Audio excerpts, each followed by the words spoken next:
the way that we talk to ourselves is the biggest thing that either erodes or creates success in life.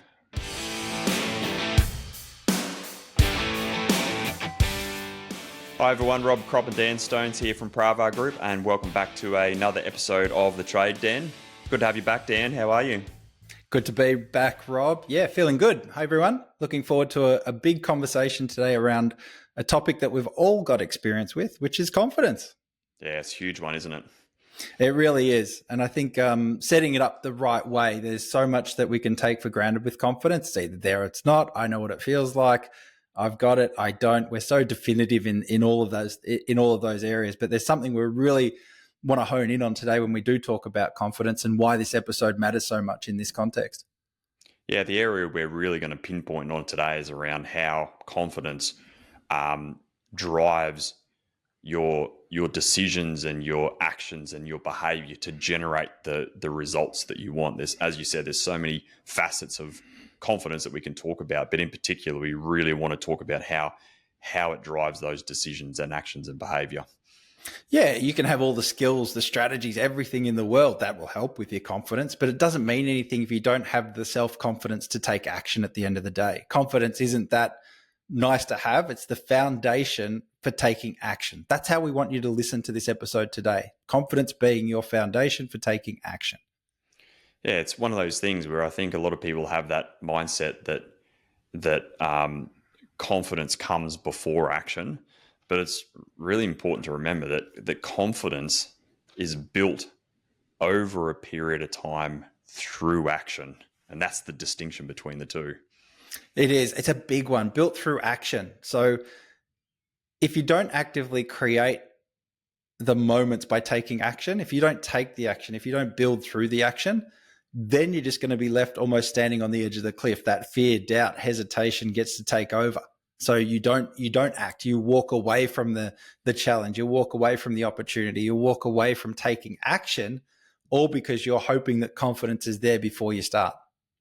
Yeah, it's important to remember that we can't just label ourselves as confident. There's going to be areas of life where we're super confident, but there's areas of life where we completely lack confidence. And I'm sure we could both talk about this in our own lives for days, but I think it's just one of those things that we've coached enough business owners in our time now to realize that the one thing, as you said before, that fundamentally distinguishes between those who go on and achieve great levels of success and those who probably don't fulfill their potential, it's just confidence in the middle. Because as you said, if it's the way that you show up on a day-to-day basis. It's how you walk. It's how you talk. It's how you carry yourself. And as you said, if you can have all the skills, experience, and strategy in the world, but if you don't have the confidence to get on with what you need to get on with and take action and execute like a champion, then the results aren't going to come. And it's not because you didn't know how. It's just that you didn't take the action because you didn't have the confidence to take the first step. Yeah, and today this is what we want to do is help you be able to give yourself, I like to think of it as giving yourself the gift of confidence through taking action. So how do we break that down and these 4 key strategies for building confidence and getting you into that place? So let's break them down. First one we're going to talk about is celebrating wins. Celebrating wins is a huge one, and this is something we get our clients to do weekly, to do quarterly, to do yearly, and twice yearly. They do it at the end of calendar year and end of financial year. And I think as business owners, we underestimate the importance of stopping, reflecting, looking back. What have we achieved? What progress have we made? And give ourselves a nice little pat on the back for doing what we said we were going to do and achieving what we've achieved throughout that period. It's such a huge gateway to achieving even more in life by celebrating your wins. It is. And as I think about how we do it at Pravar and the emphasis we put on celebrating your own wins, I think we're constantly having to do it. It doesn't matter if it's someone that's been with us for 3 years, 5 years, 6 months, whatever it is. We've got to keep drumming this in because in society today, celebrating wins is almost frowned upon. This idea of why do I need to celebrate wins? I'm not that sort of guy. I don't want to sit there and beat my own chest. I've just got to get on with it. You know what I mean? Those sort of conversations that happen, that's the surface level stuff. But the power, the gift you can give yourself by celebrating your own wins means that when you're faced with challenging situations in the future, you get to draw on these experiences, these actions that you've taken, and you get to live by a mantra of, hey, I've done this before, I can do it again. This mantra is really big for me, and I've used this numerous a lot in my world, and not just in business. But I remember that I used to be big into endurance cycling, and I've done 3 peaks 3 times now. And the last time I did it, my knee was absolutely busted. And as you said there before, around I've done it before, I can do it again. I remember at the back end of that cycling challenge, and to give context, it's 235 kilometers, 3 huge peaks over Mount Hotham Falls Creek and everything, and Toowoomba Gap, and it's 4,500 meters of elevation within 13 hours. And I remember on the 3rd time I was doing it, I was injured and I was busted, and my mindset wasn't I'm busted, I'm worn out. There was a little bit of that, but when I was in my darkest time, it was I've done it before, I can do it again. I've done it before, I can do it again. And that being able to draw on the experiences that I've had in the past and the success that I've achieved, that's what got me through to the finish line. And that's why celebrating your wins is so important, is because it, as you said, it gives you ammunition in the future when you're going through challenging times, which is going to be inevitable in life. Yeah, it's the gift you give yourself for later on. Really, really important. I love that story. And I hats off to you for doing that 3 times in the last one with a busted knee. But so much of it is the way you carry yourself in with that confidence. So really cool. Second one, success leaves clues. This is all about like celebrating your own wins is one thing, right? And tough times happen, and sometimes there's not a lot, and it's really tricky. And maybe it's something that you've got no experience in. Like, it's hard to have confidence in something that you haven't experienced before. We all know that. And there's different elements, like you said at the start of the episode, that there's different areas that we can feel confident in more than others. But this second strategy, success leaves clues, is the way that we can circumnavigate that. It doesn't mean that we have to have done everything before ourselves. We can see someone else achieve the success we want or go on the journey we're about to go on to. And we can learn from that. And those clues that we pick up can give us confidence in itself. Yeah, it's somewhat like modeling someone's results that they've achieved, or modeling their behavior.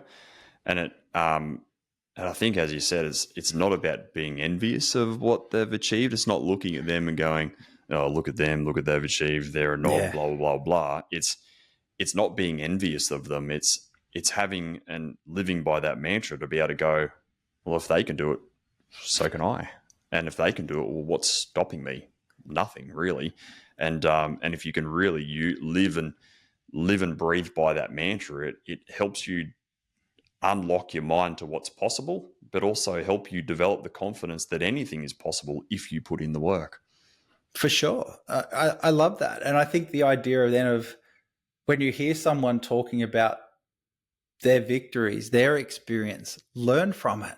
Take out the clues that you're hearing. Don't get into that mode where you reflect on yourself and how you're not that, or it's somehow you're not enough because you're not doing what they're doing. We live in a world where people post doing their best life, all this crap on social media that goes on. If it's real, then the clues will be there. And I think this is the element where it falls over. What clues can I take out of it? Things like not just hearing someone talk about it, but go read a book, go find a biography of someone that you admire and learn what clues they've left behind for you to follow. And same thing, we're very fortunate at Pravar with the community we've got, that we're able to hear people celebrate their wins every single week. I love that because it gives us so much fuel from that perspective. And just like the guys that are doing it for the first few times and thinking, who am I to share my wins with the world? Who wants to hear it? This is the reason why it's important to share your wins, because you never know who's going to pick up from where you left off. And as business owners, you've got staff, you've got people that are looking up to you. You're in a position where your success, your wins matter a hell of a lot for the people that are following behind. So the fact that you can do it, so can they. If they can do it, so can I. This fuel is everywhere if we really look around and try and pick it up. Absolutely. And it fuels our confidence. It gives us hope. It gives us something to latch onto.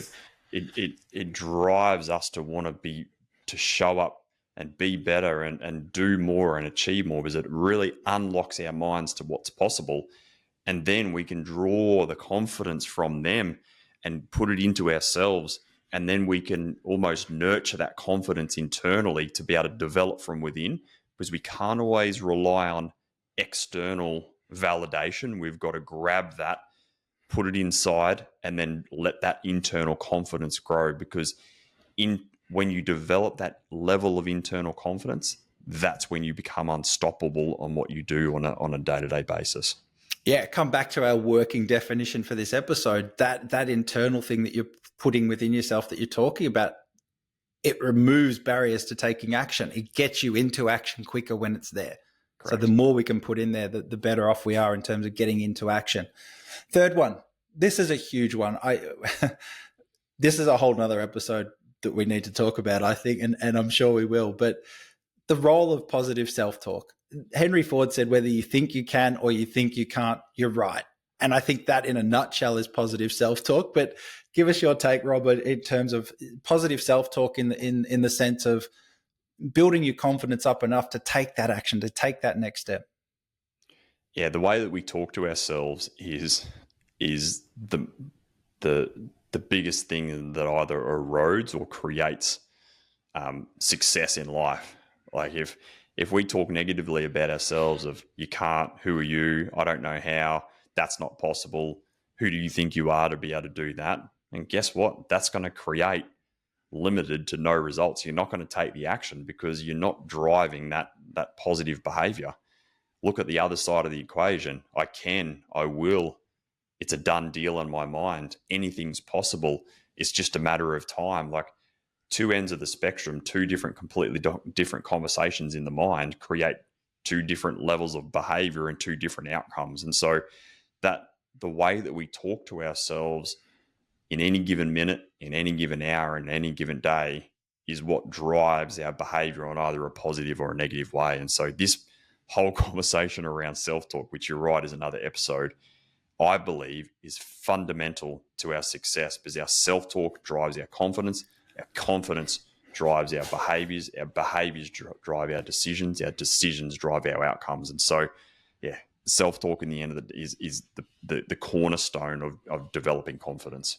Yeah, absolutely. Without going into the details, I think if you look at the first two we talked about, celebrating your own wins, celebrating or learning from the success leaves clues of others, you're going to come up against self-talk. No one gets out alive without this self-talk going on. So this is something you have to learn, you have to address. If you can master your own self-talk, you're going to have an uninterrupted run into action with confidence if you can get this right. So the ability to take on those lessons, celebrate those wins, use them and get into action happens.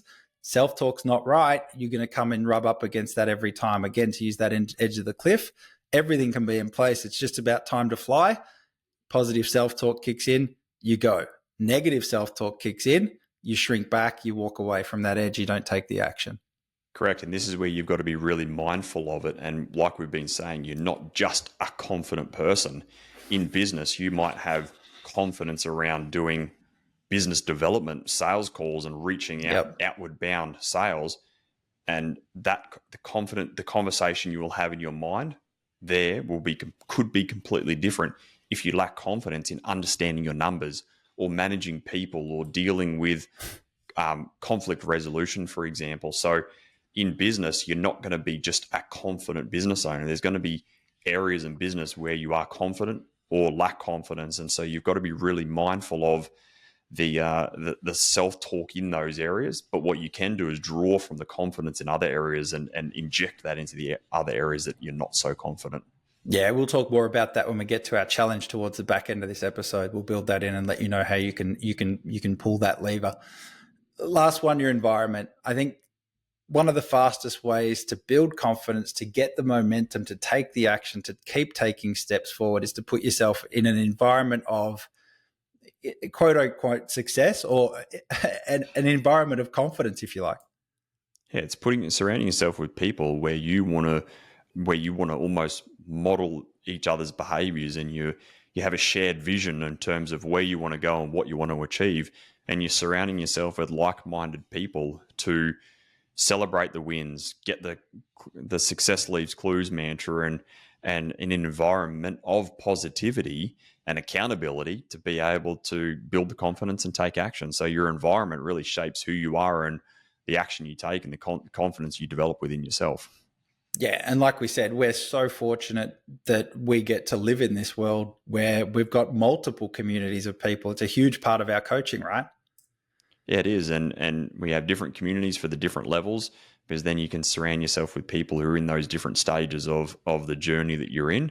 But then we also get clients from levels beyond to come back and share to the guys in the early stages of their journey, to be able to show them what's possible and show them the clues that they need to be able to take, and help them develop the confidence that to be able to take action, and help them develop that mindset that anything is possible if they just put in the work, and it's only a matter of time.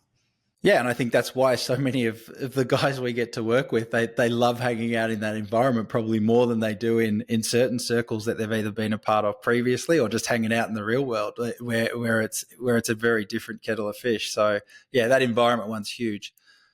Final thoughts, Rob. Again, as we said, there's so much in this topic, but confidence being that gateway to action, sticking with it. Round it out for us. Yeah, confidence it's not a feeling that you wait for. It's something that you build day in, day out. And I think that's what's really important to remember. It's not about having to feel like you've got to know everything or have all the answers before you start. It's your ability to start and have belief that you will prevail in the end, and to just trust that the pathway will unravel itself over time as you keep taking action. And just know that as you then take further action, just allow your confidence to build. Your confidence will build your action. Your action will rebuild your confidence, and so it just becomes an evolution over a period of time. But it's just remembering, don't wait to start. Just start and let your confidence build over a period of time. It really is the only way. Do the action, get the confidence, give yourself the gift, like we said. Let's help you with a challenge then for this week, thinking about an area, and note I'm saying an area where you feel you could use more confidence right now. Sit down and have a think about that once you finish listening to this episode. Which of these 4 strategies can you apply today? What wins can you celebrate that you've had of your own? What actions have you taken, succeeded, come through it? What can you go back to? Celebrate those. Success leaves clues. Who else have you seen do it in the past? Who do you follow? Who do you like? Who do you think they've done a really good job of that in the past? What clues have they left behind? Can you reach out to them? Can you learn more from them? What can you do to pick up more of those clues and get really clear on what those steps were? Third one, positive self-talk. Explore your positive self-talk. Think about the thing that you're being challenged with. And as Rob said, different areas have different levels of confidence, right? Explore for a minute. If this is you, positive self-talk needs to be worked on. Go and think about an area where you feel confident and listen to yourself talk about that area. Then come back to the other one and listen to yourself talk about the area you're not confident in. And then use those lessons that you've got in terms of having that experience to rebuild your positive self-talk in that area where you might be lacking confidence. Really, really simple one that you can do. And then it just becomes doing the reps. Lastly, explore your environment. Please think about the environment you're surrounded in, what it's doing for your confidence. Is it helping? Is it adding to your confidence and building confidence for you to take more action? Or is it eroding it? Is it making you shrink back? Does it make you feel like things are harder than what's necessary? Or is it just something that you'll shy away from as a result, just purely because the people surrounded by you aren't helping you get into action? They're willing you away from it. So that's our challenge for the week. Go out and have a little bit of practice with it and see how you can give yourself that gift of confidence through the 4 strategies we've talked about today. Yeah, love it. If you found this helpful, share it with someone who you could use a bit of a confidence boost today. And if you want more strategies like this, hit the follow button and stay tuned for next episode. Until then, we'll see you next week. Catch you soon.